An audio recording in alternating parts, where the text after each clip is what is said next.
Hey, today we are talking about one very simple exercise that you can do on your own at home that will help you improve your ability to think and communicate in English. Now, this exercise is free. You can do it on your own. You can start today, and it's something that you can do every single day. Let's go. So what is this magical exercise that I'm talking about? It is journaling. Now, journaling is such a simple tool that sometimes we forget about it, we overlook it, we don't even think about it. And I know that keeping a journal is not popular in every single culture. It may not have been something that you've ever done in your life. So perhaps the thought of journaling might be strange or intimidating to you if you've never done it, but that is okay. It is very, very, very simple. Today, I'm going to talk you through why this is such a beneficial exercise for you, and I'm going to help you with some prompts to get you started. So like I said, journaling is simple. It's something that you can do on your own for free at home or on your lunch break. You can do it anytime you want, okay? Now, to keep a journal, you can do this electronically. You can simply type in a Word document on your computer, or you can actually get a physical notebook or a physical journal, which is also very nice. I'm a little bit old school, so I prefer to have a physical book. But if you prefer to type, absolutely fine. So why is journaling so great? First of all, it gives you a chance to actually create something with the English that you have been learning. When you write freely like this, you get a chance to develop, first of all, your writing skills, your grammar, your vocabulary, your spelling. You have the opportunity to organize your thoughts, to organize your ideas, and you get to practice expressing yourself and talking about lots of different topics. Expressing yourself in conversations can be very challenging if you don't have a lot of practice. So if you write about different topics in your journal, it's almost like you are practicing for real life conversations. You get the opportunity to practice thinking about different points, expressing your ideas on different topics, and then when you are faced with situations in real life where you have to talk to other people, you're not going to feel stuck because you've already had some practice. Another fantastic benefit of journaling for your English and for you is that it helps you become more self-aware. I've mentioned self-awareness in a lot of my other lessons here on this channel. It's a very important part of learning a language and developing your communication skills. If you don't know yourself, you might not realize how you sound. You might not be aware of limiting beliefs that you have or limitations within yourself. Becoming self-aware is such a valuable part of improving your English and your communication skills in general. And in a journal, it is a safe place. It's a judgment-free place. You can make mistakes. You can write your honest thoughts. You can write your honest opinions. You can write about yourself. You can write absolutely anything. And this is not something that we have the chance to do every single day as adults. The reality is that we cannot just walk around going to work, saying whatever we think, saying whatever we want. It just doesn't work like that. That's not how the world is, right? But in a journal, you can do that. You can write whatever you feel, whatever you think. You can just be completely honest. And that is going to help you become more aware of what's going on in your mind. And this is a huge benefit. Keeping a journal also helps you to keep track of your progress and your goals with different things that are going on in your life. And when you keep track of your progress, that is going to help to motivate you. When you actually see yourself improving at different things and in different areas, that in itself is very motivational, okay? Now, these are just a few of the benefits of journaling. There are also a lot of psychological benefits, like, for example, keeping a journal can reduce stress, it's therapeutic, and so on and so on. We don't need to go into that now. We're going to focus a little bit more on journaling specifically for your English. But of course, there are lots of other benefits as well. Okay, so how do you go about journaling? What are you supposed to do? I know that it's very hard for a lot of people to just pick up a book and pick up a pen and start writing about random stuff.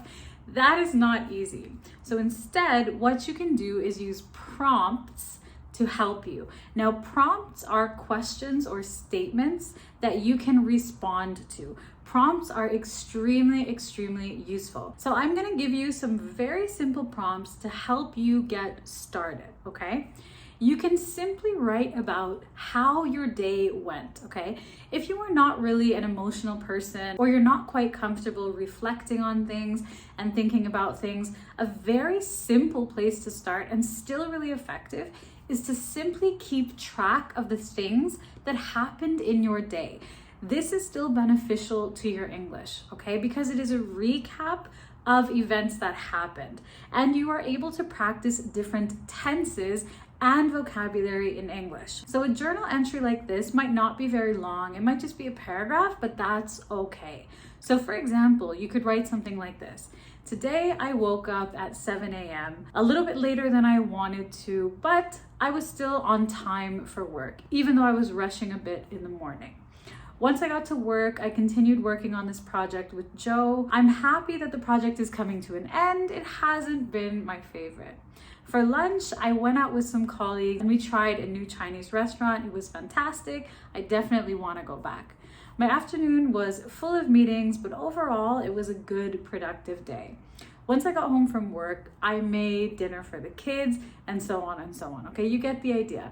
Now you can be as detailed as you want here. You can also include your feelings about how your day went.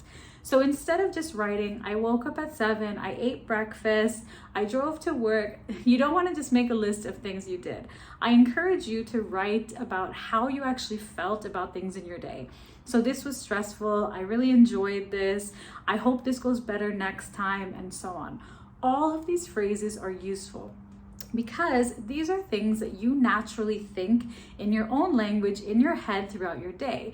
And these little things are a common part of our everyday life, but we don't always say every single emotion we have, right? And that's why when you're having common conversations, it's a challenge because you haven't had a chance to practice literally just talking about these everyday common things. All of these things remain thoughts in our minds, in our own languages, okay? So that is one place to start. Just write about your day and how you felt about the things that happened in your day. You can do this today. Another really nice prompt is to write about things that you are thankful for. Write about 5 things you are thankful for, why you're thankful for them, and how they have improved your life. Now, practicing gratitude and focusing in on the things that you're thankful for is a very healthy practice as well. So of course this is going to help you with your English, but I personally like this one. I think this one really boosts your mood. I have done this and I strongly recommend it. Even on what seems like a bad day, if you really look, you can always find something to be thankful for, no matter how small it is. As an English learner, another great option for prompts are second conditional questions. Now, second conditional questions are imaginary situations like, if you could have any job in the world, what job would you have and why? Okay, if you could have any job in the world, what would you do and why? Or if you could live anywhere, if you had the opportunity to move anywhere in the world tomorrow, where would you go and why? Okay. Another example, if you could change 3 things about your life or about your character, what would you change and why? Okay. Now with these questions, they can be more serious, they can be more fun, they can be completely imaginary. The cool thing is that you can choose what you want to write about. These prompts I'm giving you are just a starting point. You need to adjust and adapt the prompt to suit you. Now, some things that are important to keep in mind when you are journaling. It is very important that you are not writing in your own language and then translating to English. This is very, very, very, very important. I strongly encourage you not to use translation at all when you are journaling. Remember that journaling is private. It's completely fine if you make a mistake. It's completely fine if your writing is not perfect. It does not matter. This is an exercise that will help you to develop your own skills. No one else has to read it. No one else has to see it, okay? And the benefit of not using translation is that you are pushing yourself to think in English. You are forcing yourself to come up with ways to express ideas in English. Even if you forget a word, try to paraphrase or find another word or synonym or explain it in a different way. You need to be a little bit disciplined with journaling. You need to challenge yourself a little bit. I know that it's very easy to pull out your phone and use a translation app or Google Translate, but that's not the point here. And also with journaling, I want to encourage you to set aside some time when you are not distracted and just really focus in on whatever prompt you choose. Now, journaling is something that I myself have done and I've seen the personal benefits, but I also know the benefits for English language learners, specifically adult learners who have trouble with communicating. Journaling is really, really going to help you if you are consistent. You cannot write a journal entry one time and expect to see massive results. This is an exercise that you have to do regularly. I would encourage you to journal every single day or at least 4 to 5 times a week, as often as you possibly can, okay? Now, I'm curious to hear your experiences. Have you ever tried keeping a journal in English before or not? If you have, please let me know how it went. I'm really curious to hear about it. As well, like I said, I know that it can be difficult to come up with prompts or topics to write about on your own. So I'm going to link some links below this video with tons of prompts to help you get started, okay? So you can click those links and you can get some ideas and you can go ahead and start doing this today. It doesn't have to be long. You can start with a paragraph and then work your way up to writing for longer periods of time. So I hope that you give journaling a try. I hope you learned something new in today's lesson and it's got you thinking a little bit differently. If you have any questions, drop those down below. Don't forget to grab your free ebook, English Conversations Made Simple. I'll link that below this video as well. As always, thank you for watching, learning, and spending time here with me today. I'll see you very soon in another one.